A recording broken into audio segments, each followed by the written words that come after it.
نکاح جو ہے فرض کب ہوتا ہے؟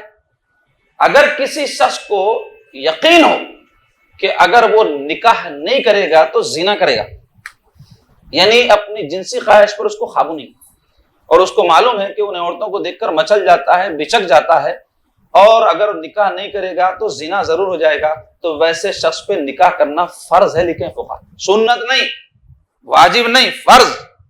کس کو؟ جس کو یقین ہو۔ اور کیا دور حاضر میں ہم آپ نہیں دیکھتے کہ نوجوانوں کو یقین ہے کہ اگر وہ نکاح نہیں کریں گے تو زنا کریں گے؟ کیوں؟ ماحول بہت خراب ہو گیا، بے حیائی عام ہو گئی، اور بے حیائی پہ عمل کرنا بھی آسان ہو گیا، اور زنا نکاح سے زیادہ آسان ہو گیا۔ تو ایسی صورت میں یقین ہے کہ انسان سے زنا ہو جائے تو وہ کیا کرے؟ نکاح کرو بھائی۔ لیکن یہ بات سمجھ لیں کہ نکاح صرف سنت نہیں، فرض ہے، جو صورت میں نے بیان کی اس میں۔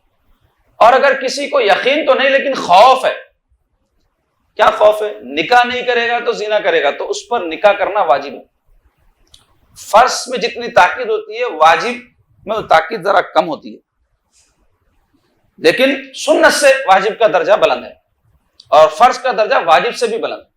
تو فرض میں تو یقینی صورت ہوتی ہے زنا کی، اس لیے فوری نکاح کرنے کا حکم، اور اگر خوف ہو تو پھر واجب ہے، یعنی سنت سے زیادہ تاکید ہے کہ فوری نکاح کرے۔ اور یہ صرف لڑکوں کے لیے نہیں، لڑکیوں کے لیے بھی ہے، کیونکہ لڑکیوں کے لیے بھی آج کیا ماحول ہے آپ سب دیکھ رہے ہیں، بےہودگی اور بے حیائی کا ماحول عام ہو جانے کی وجہ سے لڑکیاں بھی بہت مچل رہی ہیں، اور کیسے کیسے واقعات ہمارے معاشرے میں ظہور میں آ رہے ہیں، اللہ اکبر، کہ لوگوں کے سامنے بیان کرنے میں بھی شرمندگی محسوس ہو۔